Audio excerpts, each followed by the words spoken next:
Exactly क्या होना चाहिए, क्यों सीवी इम्पोर्टेंट है या सीवी का नाम कब होता है, तो वो पूरा पता होना ज़रूरी है।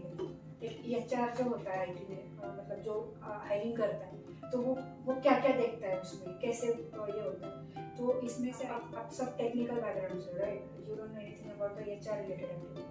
सो एक पहले तो मैं आपको वो बताऊंगी कि एग्जैक्टली उसका एक एचआर का क्या वर्क होता है, या उसके पास क्या क्या चीज़ें रहती है, या वो कैसे शॉर्टलिस्ट करता है। पहली बात तो वो है कि हमने क्या करना है कि हमारा जो सीवी है फॉर एग्जांपल, तो हमें इस तरीके से वो बनाना है कि जिसमें सारे कीवर्ड्स आए, जैसे ऑनलाइन पोर्टल से शॉर्टलिस्ट कर रहा है।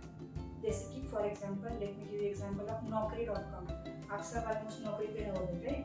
सो naukri.com के ऊपर आप जब भी सीवी अपलोड करते हो तो वो डेटाबेस बन जाता है उस नौकरी का।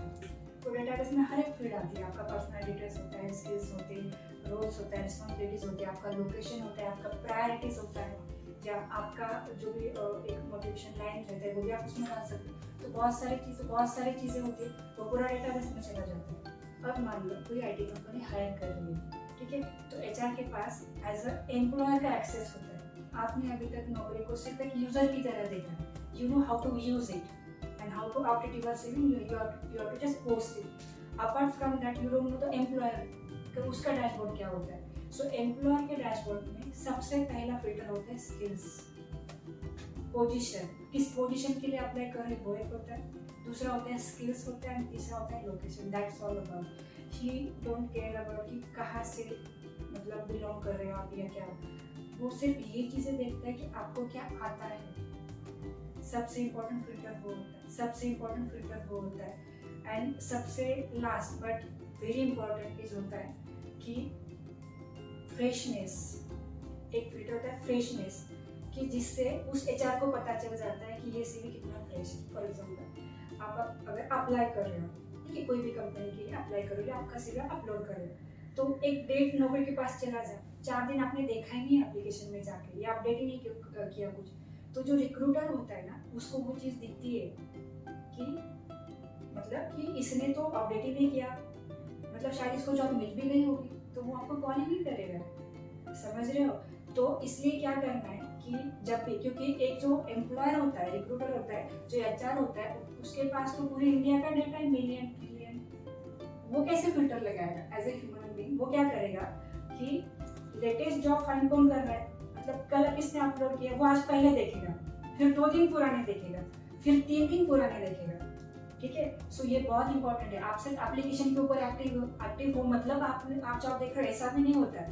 बहुत टाइम क्या होता है, हम सिर्फ प्रोफाइल बनाते, फिर नोटिफिकेशन चेक करते, छोड़ देते, बट हमें सीवी अपडेट करना है। सीवी मॉडिफाइड डेट ये एम्प्लॉयर को दिखता है।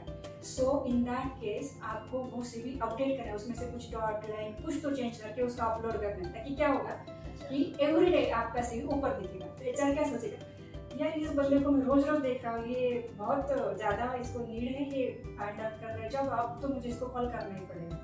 समझ रहे हो। जैसे ही एचआर आ जाएगा ऑफिस में, वो देखेगा आपका टॉप में, कल आएगा वो फिर से देखेगा, तो वो सोचेगा ना कि ये बहुत मतलब क्या बोलते हैं ना, एग्रेसिव है, इसको जॉब चाहिए, ये फाइंड आउट करना है। तो आपको ना हमेशा वो एचआर की जो सर्चिंग लिस्ट है उसमें ऊपर आना है। पहला फिल्टर वो होता है, क्योंकि अगर उसने वीक का, मंथ का रिकॉर्ड या फ्रेशनेस का फिल्टर लगाया पूरा, तो उसके सामने तो इतने सारे सीवी आने वाले हैं, तो उसका भी तो ह्यूमन कैपेसिटी है ना, वो एक दिन में कितने कॉल करेगा, 100 150 नहीं कर सकता वो। अगर उसको हायरिंग करना है, उसको फर्स्ट टेलीफोनिक इंटरव्यू लेना है किसी भी कैंडिडेट के साथ, ऑलमोस्ट आधा घंटा तो चला ही जाएगा, तो उसका 8 घंटे का जो जॉब है उसमें वो कितने कॉल कर पाएगा, बहुत कम।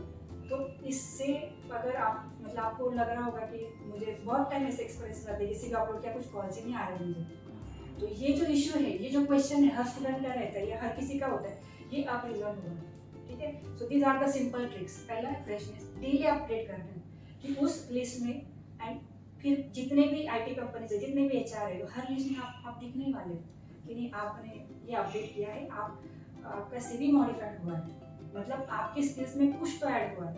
एग्जैक्टली क्या किया है वो उनको नहीं दिखता है, उनको सिर्फ स्टेटस दिखता है, एंड उस स्टेटस से वो फिल्टर लगाते हैं। ये इंपॉर्टेंट है। सेकेंड फिर स्किल सेट में जैसे आपने कहा कि जो चीज़ें मेंशन की है वो आना चाहिए, वो सबसे इम्पोर्टेंट है। बहुत बार एचआर बहुत डिमोटिवेट हो जाते हैं जब उनको पता चलता है कि यार इतना कुछ नहीं है, इरिटेट हो जाते हैं।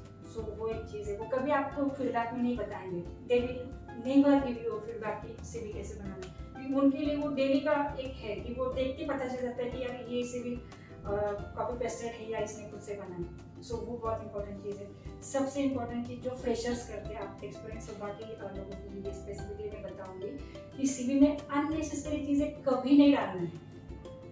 जैसे कि बहुत मतलब लोगों का रहता है सिंगिंग डालता है, कोई कुछ भी डालता है, बहुत सारी चीज़ें डालता है, मतलब हर किसी का एक अपना अपना ड्रीम भी लोग वहाँ डालते हैं। स्पेसिफिकली गर्ल्स कुछ भी डालते हैं, कुकिंग शुकिंग बहुत सारा कुछ होता है, डेफिनेटली वो करना भी चाहिए, I am not against that. But जब भी एचआर क्रॉस क्वेश्चन करे, you should have the proper answer. सिर्फ एंटरटेनमेंट के लिए आप उनको आंसर दे रहे हो, सो ये नहीं हो सकता, because every HR, every management team hires the one who is needy, who wants to upgrade their skills and work with that company. So उनका फर्स्ट 90% CV देखने का एक ही रहता है कि स्किल सेट मैच हो रहे हैं क्या, इस स्किल वाला बंदा मुझे चाहिए। They are not at all interested कि आप एग्जैक्टली क्या आपकी हॉबीज है। हाँ, एक आध दो बार वो पूछेंगे, अगर आप बुक रीडिंग डाल रहे हो तो आपको पता होना चाहिए कौन सा बुक है, उसका ऑथर कौन है, उसका लेटर एडिशन क्या है, उसकी प्राइस क्या है, यहाँ तक पता होना चाहिए, तब भी वो चीज़ें डालो। अगर सिंगिंग आप लिख रहे हैं तो you should know some song at least, या जिससे भी आप वो चीज़ सीख रहे हो एटलीस्ट उस ट्रेनर का नाम, उस एकेडमी का नाम, एटलीस्ट कुछ तो पता होना चाहिए।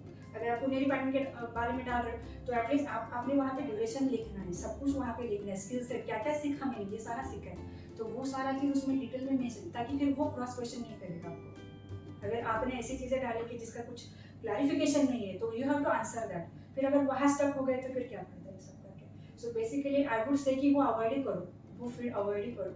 बेसिक चीज़ें डालो, आपका डेट ऑफ बर्थ, लोकेशन, सबसे इम्पोर्टेंट जो फर्स्ट लाइन रहती है हमेशा, जहाँ पे आप ऑब्जेक्टिव लिखते हो वो भी इम्पोर्टेंट है, बट वो जेन्युइन होना चाहिए, वो कॉपी पेस्टेड नहीं होना चाहिए। हम कहीं पे जाते हैं कैनवा में इधर उधर कॉपी पेस्ट मारते हैं तो वो एक ही नज़र में कुछ माइक्रो सेकेंड्स में वो अच्छा जान जाता है कि यार ये तो कॉपी पेस्टेड है।